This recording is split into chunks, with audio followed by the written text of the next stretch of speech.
Hola, ¿qué tal? ¿Cómo están? Bienvenidos una vez más a Sin Duda Asesórate a través del 98.5 del FM en el Heraldo Radio. Mi nombre es Daniel Bouchan y como cada miércoles vamos a platicar sobre temas de negocios, laborales, fiscales, empresariales y demás. De la mano de nuestros expertos y de nuestro asesor de negocios al cual doy la bienvenida, Fidel Camarillo, vicepresidente del Consejo de Garrido Licona. ¿Cómo te encuentras, Fidel? Buenas noches, Daniel. Todo muy bien. Todo bien. Hemos hablado durante 4 o 5 meses sobre temas fiscales, viendo como toda esta oleada. Y durante los últimos 2 meses hemos hablado sobre temas laborales, sobre temas de lavado de la ley del lavado de dinero, porque los temas empresariales no paran. Hoy en día son otros los que competen. Afortunado o desafortunadamente siempre hay temas y eso es lo importante que comentar. Uno de ellos y que se venía ya platicando desde hace varios meses, el tema de las reformas laborales que se han venido implementando, algunas que han entrado en vigor, otras que faltan, pero creo que es un tema importante. Se vuelve importante porque ya estamos prácticamente a mitad de año. Vienen cosas que te pudieran afectar, porque así nos ha pasado, así ha pasado en los años anteriores, con el tema de las posibles, las mismas vacaciones. Bueno, ya nos pasó con las vacaciones, sí, que les valió y pues, no dieron el efecto que pudieran tener los empresarios, pero así pudiera pasar en esta ocasión con las distintas reformas que pueden existir en materia laboral. Sí, y estos bloques vamos a hablar sobre el estatus de hoy en día de las reformas laborales, porque hay muchos. Entonces vamos a platicar porque unas ya entraron en en vigor, perdón. Y queremos saber qué se viene, ¿no? Sobre este tema. Para esto vamos a presentar a Zoe Gómez, socia directora de Heliworking. Zoe, gracias por acompañarnos nuevamente para hablar de estos temas. Hola, muy buenas noches, Dani. Socios, qué gusto estar aquí nuevamente. Y doy la bienvenida a Arturo Ruiz Macía, socio director de Legal Corporativo y Laboral de Garrido Licona. ¿Cómo te encuentras? Muy bien, ¿y tú, Dani? Ya me estaba reclamando que ya tenía tiempo que no te invitamos. Ya no me invitan. Hola, Fidel, ¿cómo están? ¿Por qué dejarlo descansar? Sí, tantito, ¿no? Y ten en cuenta que porque se vienen los temas laborales, vamos a seguir platicando y te vamos a seguir invitando para hablar de estos temas. Pero bueno, hay muchos temas. Hay uno que en particular la semana pasada entró en vigor, que es la famosa ley Silla. Entonces, ¿te parece que entremos primero con este tema? ¿Quién nos platica, Zoe, Arturo? ¿En qué consiste esta famosa ley Silla? ¿Cuáles son las obligaciones? Platiquemos sobre esto.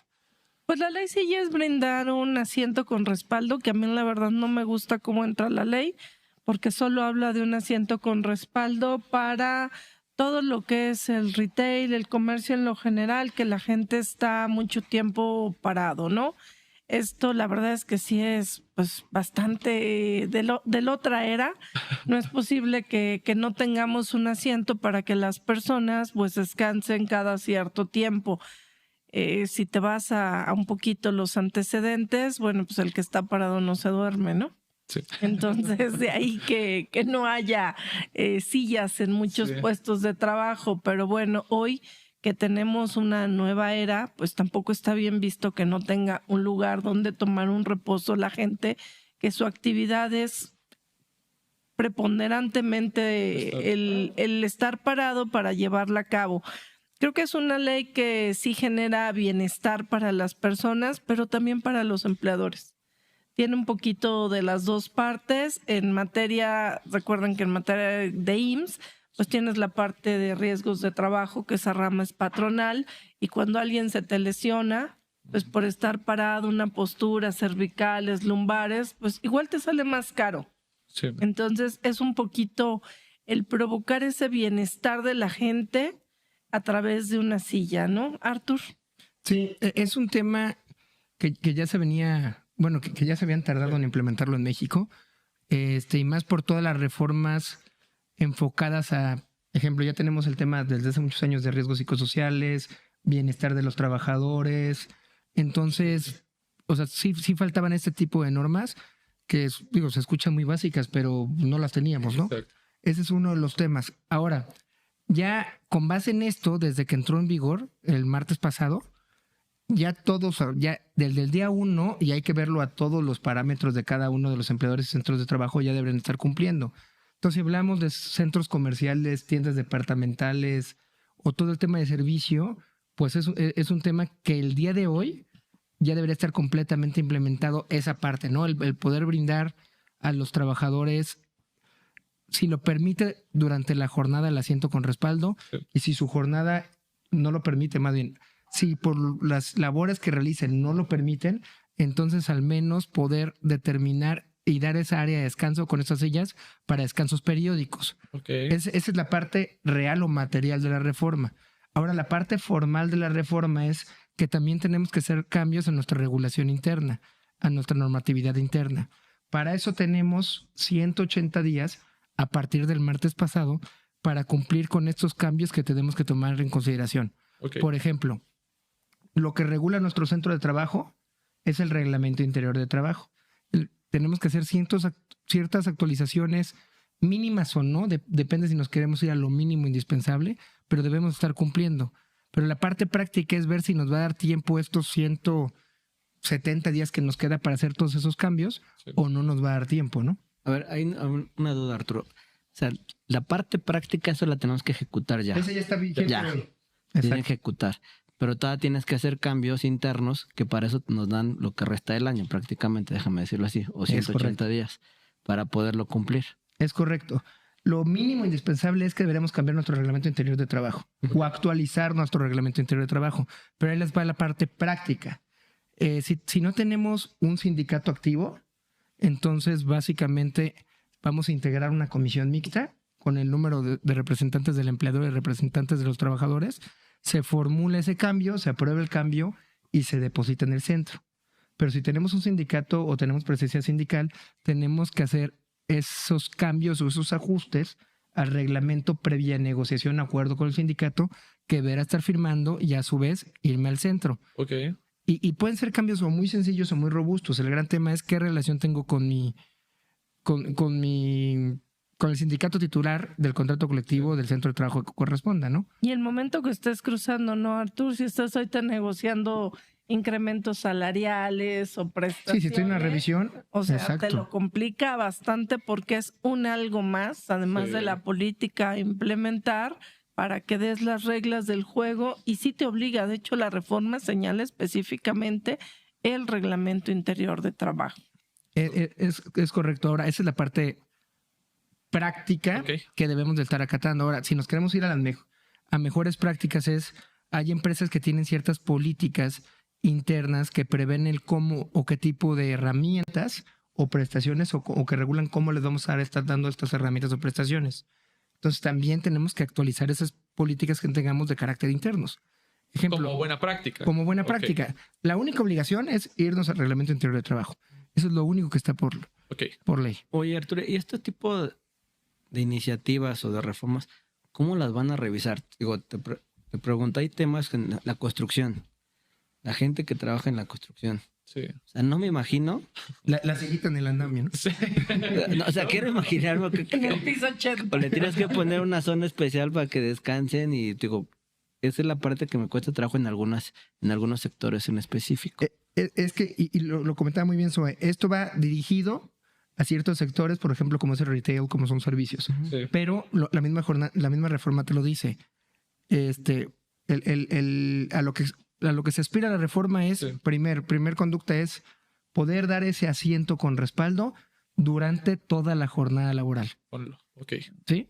Ahora, hay lo que puedan, los que se puedan. Porque hay algunas industrias, incluso de alimentos, no pueden, o sea, estar parados, están ahí moviendo el pescado, escogiendo. La industria atunera es muy así, o sea, la gente está parado, la maquila. O sea, tienes el tramo de X metros. ¿Con dónde? Para armar tu arnés y pasar al siguiente. O sea, sería complejo para la persona ir acá con la sillita de ruedas, ¿no? Sí. Moviéndose, o sea, está peligroso. Del mismo trabajo. Peligroso inclusive. No, es peligroso.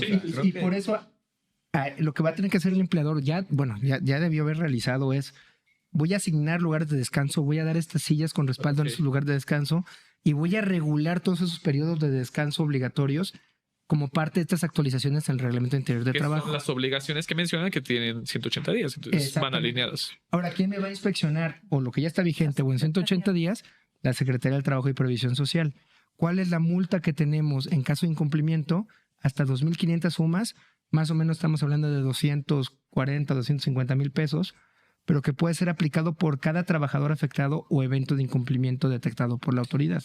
Ok, entonces mencionando el mismo ejemplo que menciona Fidel, en la construcción, lo primero que llegarían, tocarían la puerta y dirían, a ver, ya tienes el espacio, perfecto, muéstrame cómo son las reglas para ocupar ese espacio y demás, ¿no? Eso es lo que estarían verificando. Vamos a suponer que te verifiquen una inspección ordinaria en condiciones generales.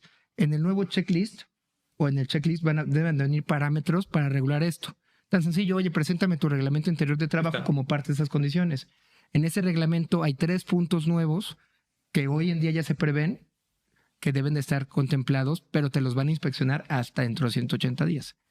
Esa va a ser la mecánica, o sea, el mismo tema de las sillas, ¿no? Sí. Si llegan a una empresa de servicios, una departamental, y ven a todo el personal de ventas que esté en mostrador de pie y sin sillas, pues les generas la presunción al inspector o le vas a generar la presunción de que hay un incumplimiento, ¿no? Perfecto. Pues antes de que nos vayamos a un pequeño corte, solamente para recalcar, esta ley silla, famosa ley silla, aplica para todas las empresas. ¿Ninguna se salva o hay alguna que no tenga que aplicar este tipo de reglas? El enfoque principalmente es para 3 industrias en específico. Una de ellas es la de servicios, Okay. otra es la de, por ejemplo, sí, prestaciones o proporcionar bienes y servicios en general. Okay. Pero todas debemos de cumplir, si no es con dar o brindar durante toda la jornada laboral, sí dar esos espacios de descanso, porque también te lo incluyen como obligación general en el Reglamento Interior de Trabajo. Ok, perfecto. Fidel. ¿No? No, está muy bien. Perfecto. Pues vamos a seguir platicando sobre ciertos temas laborales. Vamos a un pequeño corte y vamos a regresar para hablar de la reciente reforma de plataformas digitales. Estamos en Sin Duda, #asesórate. Regresamos. Asesórate. Asesórate. Asesórate. Asesórate. Asesórate. Asesórate. Asesórate. Asesórate. Asesórate. Asesórate.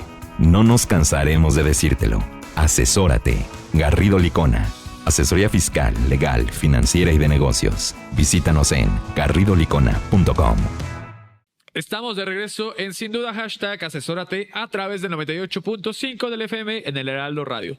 Estamos platicando sobre las recientes reformas laborales que entraron en vigor. Ya platicamos en el bloque anterior de la ley silla y es momento de platicar sobre la reciente reforma de plataformas digitales, porque se ha dado mucho de qué hablar ahí por ciertos aspectos, pero valdría la pena retomarla y platicar de esta. Entonces, ¿nos pueden platicar en qué consiste dicha reforma? Fíjate que es una reforma que yo creo que es compleja porque a los socios de las plataformas hoy los quieren llevar a un proceso de la seguridad social que está muy bien. Sin embargo, creo que el establecer la relación de trabajo entre esos socios y que además puede ser cualquiera, sí. Y hay muchos supuestos que no se están contemplando, que ahorita si quieren los platicamos. Pero oye, cualquiera que se dé de alta con el de las plataformas y se active, inicia el cronómetro. Y hoy tiene la obligación el dueño de la plataforma de poner los controles de asistencia que le permita saber cuánto tiempo estuvo conectado, a partir de qué hora y demás para establecer la relación laboral. Pero yo creo que la parte interesante de esta reforma es cómo la voy a controlar. Y mi duda es, o sea, las plataformas tanto de Uber o lo que sea, sí, pues sí, tú puedes estarlo activando, pero puedes estar rechazando viajes o lo que sea. No, para entregar, pues se puede dar una mala práctica. Bueno, sí me activé, pero aunque nada más trabajé un par de horas, fui a hacer un par de entregas o lo que sea. Creo que ahí es la parte que no es muy clara, o no sé si sea muy clara cómo lo van a manejar, cómo lo van a controlar, porque creo que puede haber muchos supuestos. Mira, estamos en México, puede pasar todo. O sea, somos bastante abusados muchas veces y nos gusta y nos gusta abusar en algunas cosas, no siempre, pero te lo tenemos que cuidar porque estoy seguro que va a empezar a pasar. Entonces, ¿cómo controlar esa parte? Es la parte que a mí me inquieta un poco. A ver, la parte de la relación laboral inicial la controlan con un salario mínimo de la Ciudad de México. A números redondos, 8,500 pesos. Okay. Si tú percibes de ingresos en la plataforma 8,500 pesos, en ese momento ya eres trabajador y te tienen que dar seguridad social. Okay. Oye, pero yo soy de zona libre de frontera, eso no importa. Él está regulado contra el salario de la Ciudad de México. Es decir, entonces, si algún usuario llega a este monto mínimo de 8,500 pesos durante el primer mes, automáticamente ya para el siguiente mes se puede decir que ya tiene seguridad social, no, ¿se le tendría que dar? Van a ser variables. Ok. Es correcto. O sea, y aquí va a depender, incluso hay una causal que si no tiene una activación el usuario o ya el trabajador, si no trabaja 30 días o si no se activa en la plataforma 30 días consecutivos, la relación laboral se tiene por terminada o se presume terminada de forma automática, por ejemplo. ¿Qué va a pasar cuando a lo mejor es una persona que tiene un empleo y trabaja sus horas por la tarde, por la noche en estas plataformas? Que pudiera llegar a que por tener dos patrones, déjame decirlo de alguna manera. Esos son de los supuestos que justo yo decía, a ver, el trabajador con varios patrones no se tiene contemplado en este esquema. Las preexistencias de salud tampoco se tienen. Muchos de estos socios, o como los llamen, en las plataformas, son gente que a lo mejor sí trabajó en temas de delivery, o sea, de empresas formales de entregas de mercancía, y que lo que se lesionan es el hombro, el manguito rotador. Entonces, así se llama. Entonces, el hombro, ese movimiento que gira es lo que más se dañan. O sea, imagínate que con la backpack esa enorme, la caja donde echan las cosas, ¿qué es lo que le está sucediendo a la persona? Sí. Solo se está grabando más. Ese tema, ¿a quién le van a fincar el capital constitutivo? Porque dárselo al empleador de origen, que así funciona en temas de IMSS. Oye, si tu lesión se agravó con el paso de los años, yo le notifico a aquel que te generó esa lesión el incremento en tu IPP, tu incapacidad permanente parcial. Entonces, si tu IPP incrementó, ¿por qué me la cobras a mí que fui el empleador original si hoy que está como independiente solito se lesionó? Ok. O, por ejemplo, yo pensé, ¿cuántas veces han visto, sobre todo cuando haces un súper grande, que van más de una persona o en la moto o en el autito que te lleva? Que son los trabajadores del trabajador. ¿Y qué pasa en un accidente? Sí.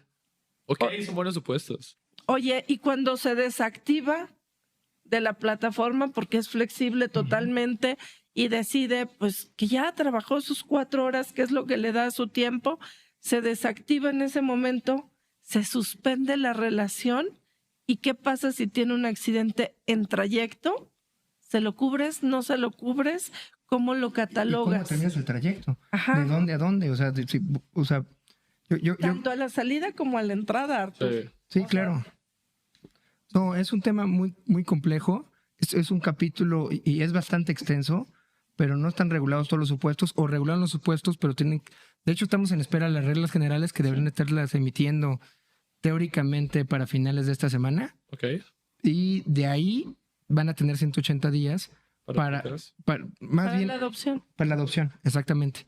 Y para presentar una segunda iniciativa, porque tiene que haber una reforma en materia de seguro social, por ejemplo, que sea consistente con todo esto que estamos... Que ahorita se habla de un programa piloto, ¿no? Sí. Para adoptarlos prontamente y brindar seguridad social a todos esos trabajadores, que la intención es buena.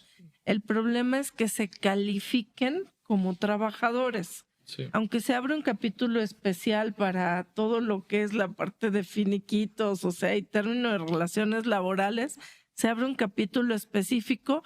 La verdad es que es bastante complejo el cómo controlar tantas variantes. Y ese control, el día de mañana sí va a ser una obligación del empleador. Correcto. O sea, el aterrizarlo, el definir cómo va a ser, aterrizarlo, plasmarlo, y dentro del propio contrato individual de trabajo que va a tener particularidades, tiene que establecerlo y de forma clara definírselo al trabajador. Por ejemplo, ese contrato, otro requisito que no tenemos para otro tipo de contrataciones, ese contrato individual va a tener que estar registrado ante el Centro Federal de Conciliación. Entonces ahí entramos un tema de, ok, voy a tener que ir a dialogar, porque va a ser si soy el primero que le lleva el contrato a la autoridad laboral, pues me va a haber requisitos de fondo. Entonces, o puede ser que me lo acepte y me lo admite y ya, o puede ser que tenga que estar explicando el contexto de cada una de las cláusulas. Y la multa, por ejemplo, por no registrarlo, es exorbitante, son hasta 25,000 UMAS. Hace unos momentos platicamos que una multa eran 2,500 UMAS para efectos de la ley silla. Sí. Aquí es 10 veces más Ok. el monto máximo. Digo, a mí el tema de estas reformas, nuevamente me preocupa el control. Sí. porque no sé cómo lo van a llevar. Estamos hablando de que, bueno, los 8,000 pesos, el salario mínimo, ya con eso eres trabajador. Pero las Pero- horas. Las horas o lo que sea, ¿no? Déjame poner. Pero ¿qué pasa un mes si gane los 8,000, el otro mes gane 4,000, el siguiente gana 8,000 y me la llevo? Entonces un mes sí, un mes no. O sea, las altas, las bajas. O sea, creo que para Por una eso- revisión por parte de eso las los autoridades patrones y para tienen el que patrón implementar. controlarlo va a ser un... No, va a no, ser es un súper- caos. Ajá. Tienen que implementar controles de time and attendance para esas plataformas y se vuelve verdaderamente complejo.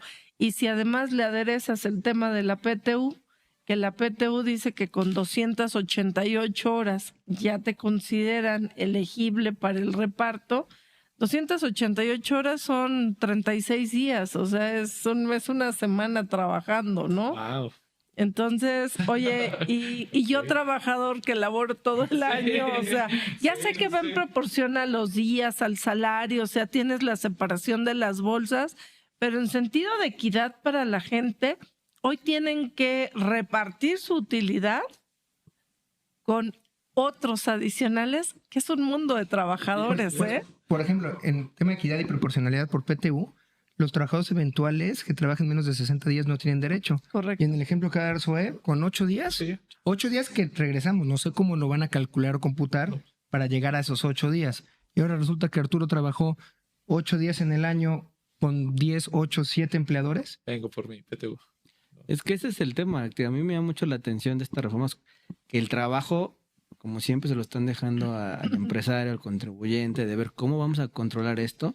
Seguramente ellos también van a tener, o sea, las autoridades van a tener cómo va a revisar, porque tampoco está sencillo, pero es lo que te dicen, no, yo vi esto, dámelo y compruébame lo contrario, ¿no? Entonces, al final, la carga de la prueba normalmente la trae pues, el empresario, el contribuyente, y eso es lo que tenemos que vigilar desde ahorita.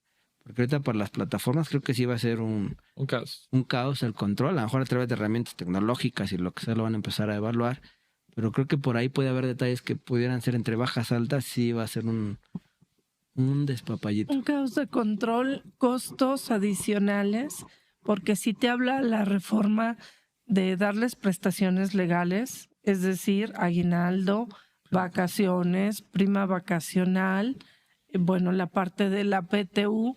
Entonces, sí te encarece el servicio. De entrada pagar la social. cuota del seguro social. Sí. Correcto. O sea, de La entrada, cuota, ¿no? Ahí la hay cuota que obrera pagarla. y la cuota Indemnizaciones en patronal, caso de una afiliación indemnizaciones. Que ahí específicamente se abrió un nuevo supuesto, exacto, en el cual de entrada tienen derecho a los 3 meses, 20 días por año, prima de antigüedad, es decir, ya es como si fuera una relación indeterminada en la cual pidió una reinstalación.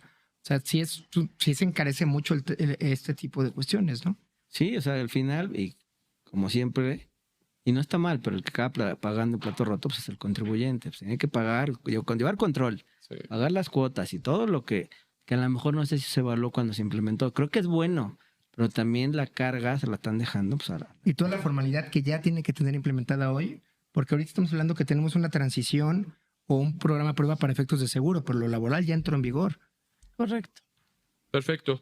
Pues seguro vamos a seguir platicando sobre este tema en diferentes episodios porque hay muchas novedades. ¿Les parece que nada más para cerrar tomemos 2 minutitos del siguiente bloque, nada más para el tema de jornada laboral? No por dejar pasar, ¿les parece? Entonces vamos a un pequeño corte. Estamos en Sin Duda #Asesórate. Regresamos. El outsourcing no es indebido y no ha desaparecido. Hoy se le conoce como servicios especializados. Lo que es indebido es que tú o tus proveedores no estén correctamente registrados ante la autoridad y no cumplan con los requisitos establecidos. Esto puede traerte consecuencias fiscales, legales e incluso penales. Evita riesgos innecesarios. Contáctanos. GL Working.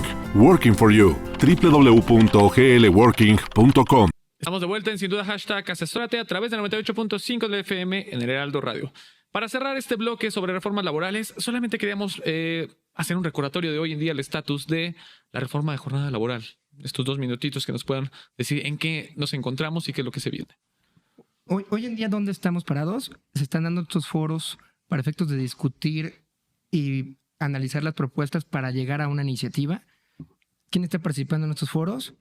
El sector empresarial, la cúpula empresarial, doctrinarios, el sindicatos y en su caso, cualquier tercero realmente que quiera participar, que sea experto en la materia, puede ir a presentar o dar su diálogo, ¿no?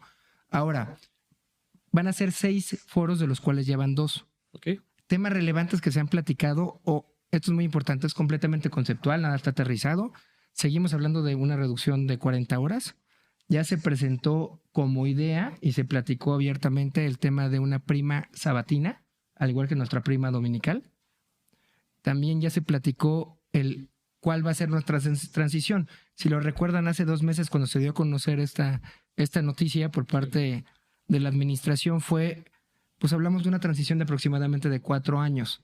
Ya en el último foro, específicamente los sindicatos específicamente lo que señalaron es que ellos están optando por una transición de 2 años, lo cual se ve un poco agresivo, pero es lo que se ha venido platicando, ¿no? Perfecto. Quedan 4 foros. ¿A dónde quieren llegar? Quieren llegar a una iniciativa presentada para el 1 de septiembre. Perfecto, pues estaremos platicando sobre este tema en próximos meses. Sin duda mucho que hacer. La verdad es que hay que hacer buen análisis de si necesitamos mano de obra adicional, Sí, en qué lugares, si vamos a quebrar turnos o si vamos a implementar un turno completo adicional para cubrir ciertos procesos. Se antoja cara a la reforma. A mí me preocupa también esta idea evidentemente, pero además el que le estén adicionando un poquito más con el tema de una prima sabatina, híjole, el costo se empieza a multiplicar más veces, ¿no? perfecto, pues estaremos hablando sobre este tema porque es momento de actuar. Todavía hay tiempo y porque va esta reforma al parecer. Entonces, pues, muchas gracias por habernos acompañado. Los vamos a esperar y los invitaremos en próximas ocasiones para seguir hablando de temas laborales. Soy Arturo, Gracias. muchas gracias. Seguimos Gracias. Sin Duda, #asesórate. Regresamos. Para hacer negocio hay que generar confianza. En GL Auditoría analizamos y nos aseguramos que la información financiera de tu empresa genere confianza y tranquilidad para tus clientes, socios, autoridades e instituciones financieras, entre otros. GL Auditoría. Preservamos tu patrimonio. www.glauditoria.com. Estamos de regreso en Sin Duda, #asesórate a través del 98.5 del FM en el Heraldo Radio.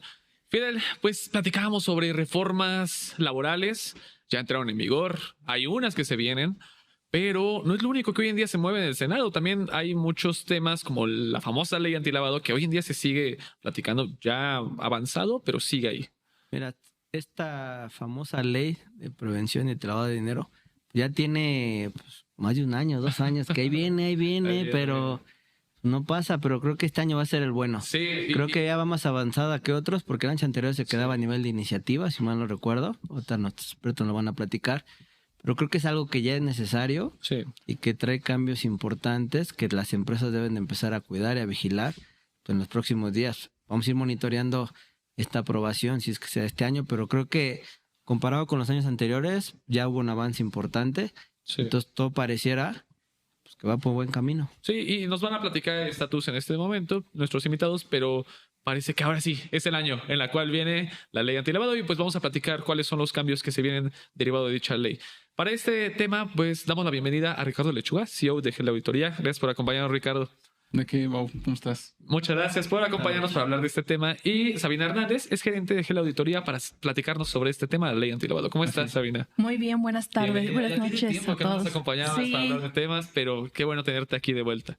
Pues platiquemos. A ver, primero, ¿les parece que iniciemos como qué es esta famosa ley antilavado? O sea, ¿en qué consiste? ¿O por qué se hablaba y hoy en día qué es? ¿No? Bueno, Este ya comentó Fidel que es una reforma a la ley antilavado, que es la ley federal para la prevención e identificación de operaciones con recursos de procedencia ilícita, mejor conocida como ley antilavado para abreviar.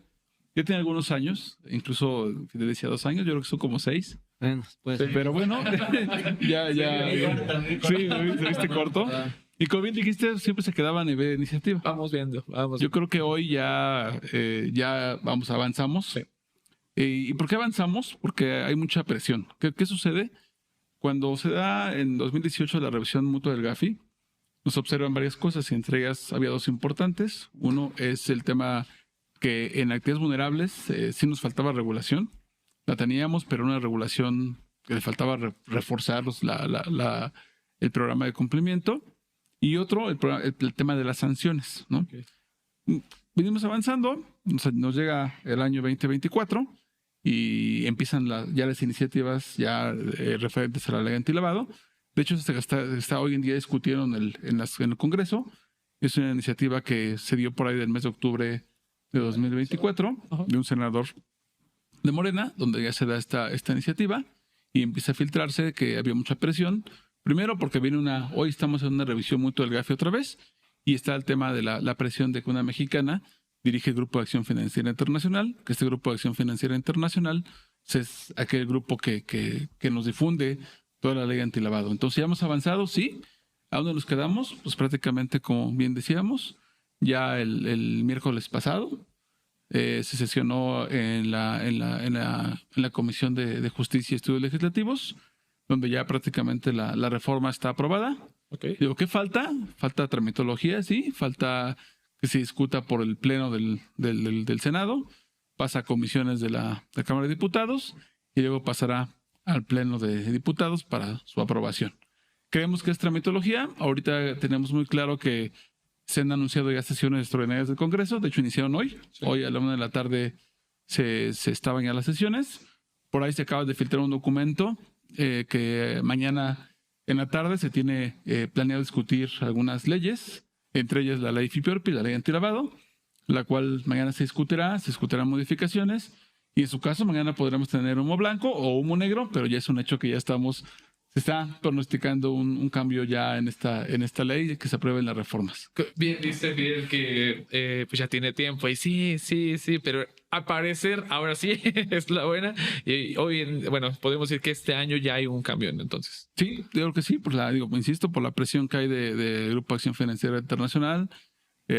No solamente ellos, tenemos una presión internacional que recientemente también se anunciaron los cárteles mexicanos como terroristas. Es otro hincapié. E insisto, el tema de que el GAFI lo dirige hoy en día una mexicana. Ok, perfecto. Pues dicho esto, pues platíquenos. Vamos a pensar que todo sucede, que no hay cambios. Ya va avanzando. ¿Cuáles son los cambios más relevantes en esta ley? Hoy en día, ¿qué tendría que estar visualizando las empresas referente a esta ley antilavado? Bueno, pues en este caso las empresas lo que tendrían que estar visualizando sería el hecho de estas capacitaciones, ya una capacitación especializada, ¿no? Porque antes a lo mejor la ley no era tan textual o no lo era tan explícita en el hecho de decirte toma capacitaciones en materia de PLD, pero pues las tomabas así como muy generales, ¿no? ¿Qué es PLD? ¿Qué es lavado de dinero? ¿Qué es las etapas y demás? Hoy te dicen, no, pues las tienes que hacer de forma especializada, ¿no? A tu sector, a lo que tú te dedicas, especializa esa capacitación. También viene por ahí el hecho del enfoque basado en riesgo, que es un tema muy amplio, muy interesante en este sentido, porque ya te dice que debes de ver qué tan riesgoso eres para ser un medio comisivo del lavado de dinero, ¿no? Y te habla también de que debes de ver tu apetito por ese riesgo. Entonces tendríamos que estar viendo pues cómo vas a manejar ese riesgo para tu empresa, ¿no? Okay. El primer punto, Fidel. Yo creo que aquí me gustaría regresarnos un poquitín hacia atrás. Es decir, a ver, esta ley o la actual, porque es una reforma a la ley que tenemos, creo que sí sería importante dar un contexto de a quiénes se aplica, quiénes están obligados, qué obligaciones tienen que seguir, porque seguro con estas nuevas reformas pues hay cambios. Claro. Y si se tienen que sumar a lo mejor algunas empresas que no están considerando estas regulaciones, porque dicen, no, yo no estoy obligado, pero a partir de estos cambios o de esta reforma ya van a estar obligados, o como bien dices tú, tienen que cumplir con cosas adicionales los que ya estaban obligados. Yo creo que esa parte sí estaría interesante nos la platicaran para ir desmenuzando esta reforma. Sí, yo creo que lo importante aquí es ¿qué es la ley FIPERPI? O sea, qué es lo que regula esta ley? Regula las actividades vulnerables, ¿no? Si hacemos una remembranza, hay que recordar que el tema de lavado de dinero tiene 3 etapas, ¿no? Que es cuando colocamos el dinero. ¿Qué quiere decir esto? Que el dinero sucio se ingresa al sistema financiero bajo una metodología y tipologías Luego viene una etapa bien interesante, que es la etapa de estratificación, que no es otra cosa más que perder el rastro del dinero. Y es aquí donde intervienen las actividades vulnerables. ¿No? ¿Por qué son vulnerables? Porque pueden ser usadas para lavar dinero. Voy a poner un ejemplo. El tema de, si yo tengo dinero sucio, pues ¿qué hago? Invierto en cosas caras. Compro un auto, compro joyería. Bienes raíces. Bienes raíces, construyo, voy al casino, juego, compro cheques de viajero, prepago tarjetas de crédito. Entonces por eso son vulnerables, porque en ese proceso es donde esos negocios son vulnerables a ser usados para lavar dinero. Y es por eso que hay que protegerlos. Luego hay una etapa de integración, que es cuando ese dinero, ya que vendí el carro, ya que vendí el departamento, ya que cobré rentas por el bien que construí, ya que vendí la joya, pues ya se da como, oye, pues dinero lícito, porque viene de una operación lícita. Y hasta pagas impuestos. Ajá, pagas impuestos, eso no te interesa, tú lo pagaste. Entonces siempre la ley FIPRP lo que protege es al sistema financiero, ¿no? Y por eso estas actividades están ahí como nombradas como actividades riesgosas. Incluso a nivel internacional se les conocen como actividades profesionales no financieras designadas. Y es por eso que trata de cubrir esta ley. ¿Qué estaba pasando?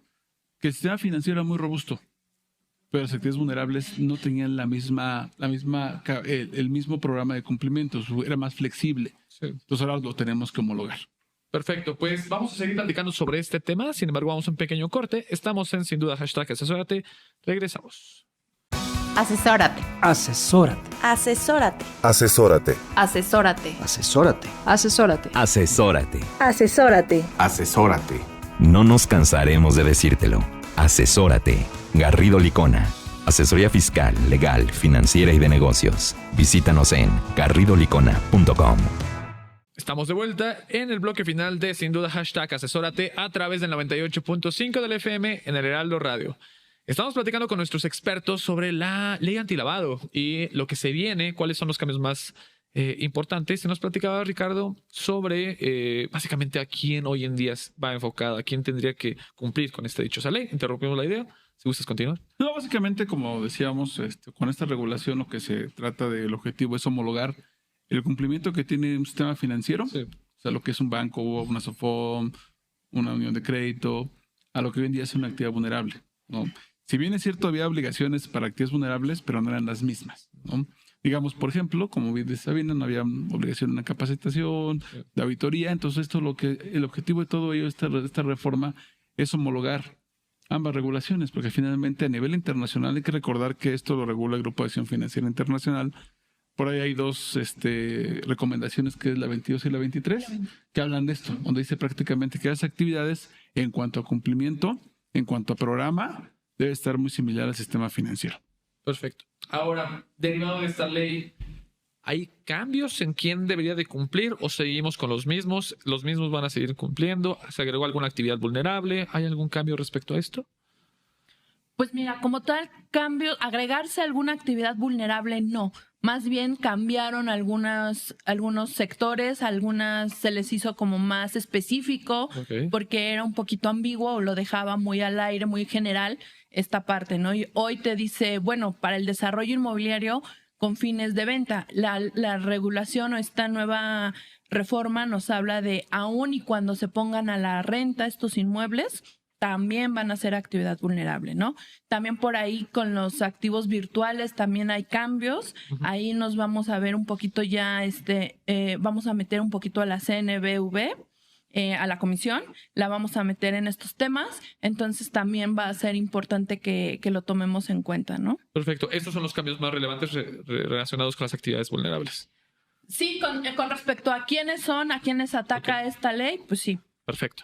Fidel, ¿algún comentario?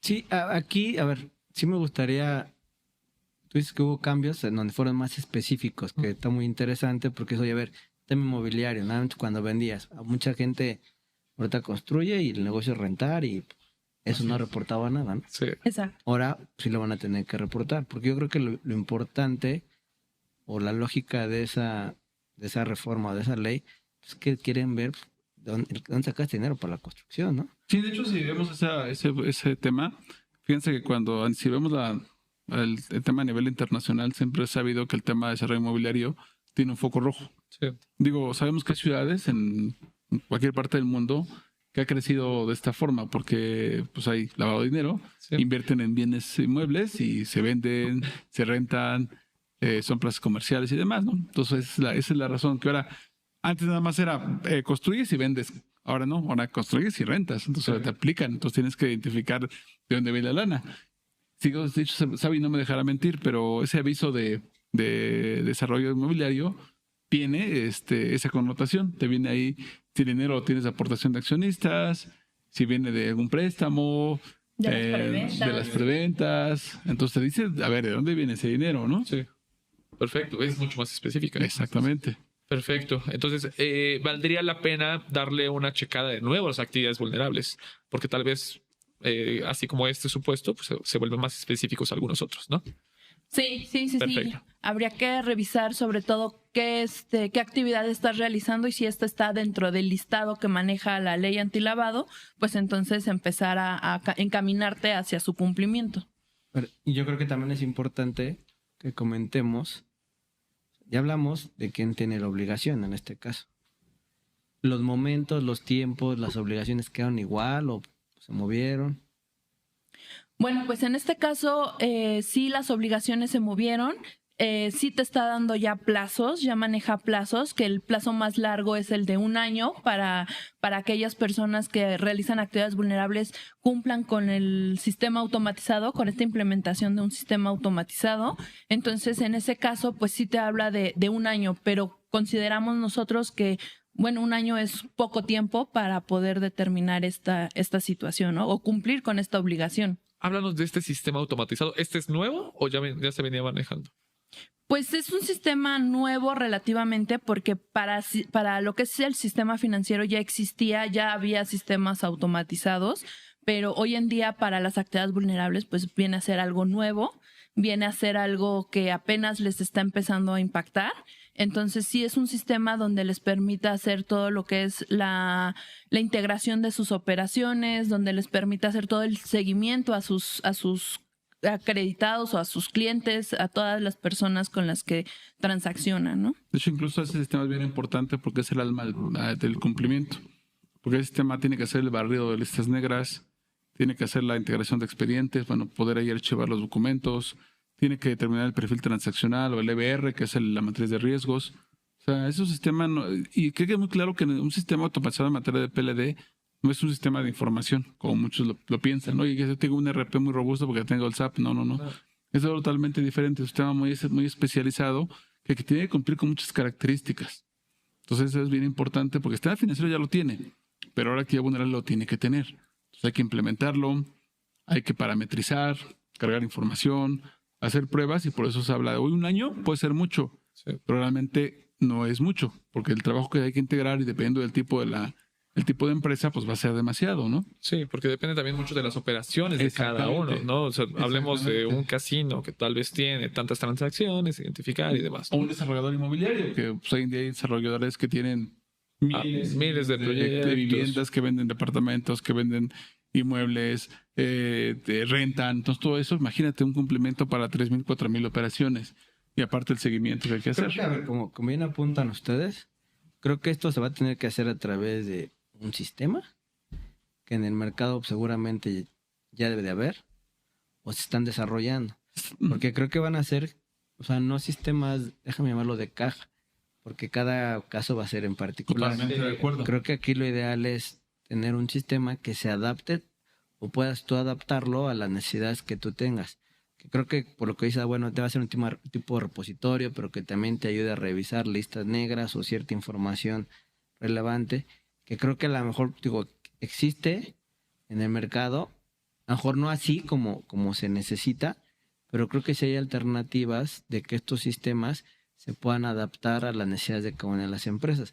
Creo que regresamos, y como venía viendo en otros programas, al tema de la tecnología. O sea, platicábamos el tema fiscal, que pues, la tecnología es súper importante por todas las revisiones que traen las autoridades fiscales. Ahora para el tema de prevención, antilavado, pues va a ser igual. Sí. O sea, vas a tener que invertir en un sistema o en un servicio que tú puedas adquirir para poder controlar todo esto para un tema preventivo. Sí. Porque seguramente si no cumples con estas obligaciones que tú tienes o no cumples con el sistema, pues van a venir multas o penalizaciones muy fuertes. Que es uno de los cambios que valdrían la pena resaltar. Anteriormente tengo entendido que las sanciones no eran tan grandes. Hoy en día, ¿cómo se plantean las nuevas sanciones? Si es que hay nuevas. Pues mira, prácticamente no es que haya nuevas sanciones, lo que sí prevemos que pudieran venir son más visitas de verificación por parte de la autoridad, ¿no? Ahí es donde la autoridad ya va a empezar a hacer este tipo de visitas, donde te va a poder revisar, oye, ¿cumples con todas las nuevas obligaciones? Y si no, pues ahí sí vamos a ver el hecho de una multa de hasta 7 millones de pesos, ¿no? Por cada incumplimiento. Entonces sí es muy oneroso esta parte de no cumplir. Digamos, si las multas no cambian, son las mismas. Siempre han sido unas multas grandes, pero ahora yo creo que más bien es el tema de supervisión, donde sí nos va a alcanzar el destino en cuanto a supervisión. Porque ahora sí, digamos, entre las obligaciones que vienen, ya comentó Xavi por ahí el tema de la capacitación, comentó el tema del sistema, pero hay otras. Por ejemplo, viene la auditoría anual, que antes no estaba una obligación de hacer una auditoría anual, se hacía por buena práctica, pero hoy se tiene que hacer de forma obligatoria. Okay. Oye, un manual, pues antes hablaba de un documento, hoy habla de un manual, y un manual es un manual de procedimientos que te dice cuál es el riesgo, cuál es tu mitigante para meter esto, ¿no? Oye, ¿cuál es otra cosa importante? Que aquí sí viene mucho énfasis, el beneficiario final. O sea, tienes que identificar, cuando tú hagas una operación con tu cliente, tienes que hacer procedimientos para identificar quién es el beneficiario final de la transacción. Okay. Que eso es muy diferente al sistema financiero. Porque el sistema financiero habla de un beneficiario final simplemente con una declaratoria. Aquí no. Tienes que decir, a ver, ¿quién? ¿Cómo me demuestras? Pues más que investigar, hacer una debida diligencia. Porque lo que sí dijeron, hay muchos comentarios al respecto, no somos investigadores. Pero nuestra labor es hacer una debida diligencia para confirmar quién hace la operación contigo. Okay. Si realmente es Ricardo o atrás de Ricardo, no hay otra persona que realmente reciba esos beneficios, ¿no? Pero eso, ¿cómo lo vas a saber, Ricardo? Voy a poner un ejemplo muy sencillo y es muy real porque lo vivimos Sabina y yo. Oye, compra una villa, casa, departamento, lo que sea, la compra Juanito N. Pues Juanito N tú simplemente le pones en una búsqueda por internet y Juanito N te sale que es representante legal, operador, chofer de tal persona. Oye, caray, pues entonces Juanito N, a ver, pues ¿quién es el dueño de la villa? ¿Juanito N o va bien para quién trabaja? Okay. Entonces tienes que empezar a hacer suposiciones. No es investigación, pero sí son suposición, ¿no? Oye, otro ejemplo claro. Voy a una agencia de autos. Que es cierto, eso es muy real.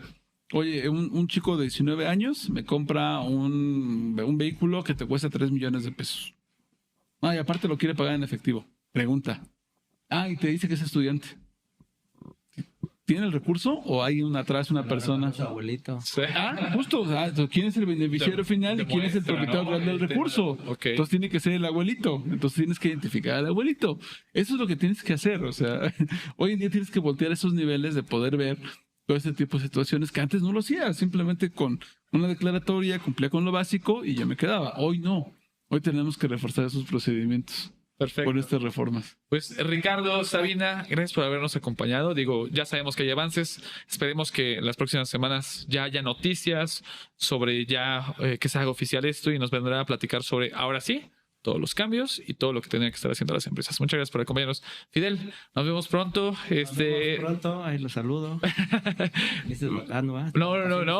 Feliz vacaciones, espero que te vaya bien. Nos vemos prontito, disfrútalas. Aquí estaremos con Jesús platicando sobre ciertos temas. Muchas gracias por habernos acompañado. Nos vemos la próxima semana en otro episodio. Sin duda, #asesórate. Hasta luego. Bye.